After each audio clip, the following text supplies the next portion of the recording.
Nasreen, Karachi university में शाह अब्दुल लतीफ़ भिटाई जा बेत रहण ख़िलाफ़ सिंधी शागिर्द सिथ पारां पुरमन एहतजाज ते हिक ॿी शागिर्द तंज़ीम तरफ़ां हमिलो कयो वियो आहे, जंहिंमें 3 शागिर्द ज़ख़्मी थी पिया आहिनि।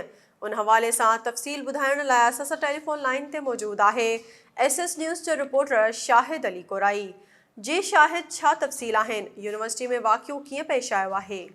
हाँ जी बिल्कुल, मां ॿुधाईंदो त कराची यूनिवर्सिटी में शाह अब्दुल लतीफ़ भिटाई जा बेत रहण ख़िलाफ़ जेको आहे सिंधी सत शागिर्द पारां जेको एहतजाज कयो वियो। एहतजाज करण खां पोइ इंतिज़ामिया सां उन्हनि जी जेका ॻाल्हि ॿोल थी, उहा ॻाल्हि ॿोल करण बाद जेको आहे हू वापसि पंहिंजे स्टैंड ते पहुची रहिया हुआ त जमायत तलबा इस्लाम जे शागिर्दनि पारां जेको आहे मथस पथराव कयो वियो।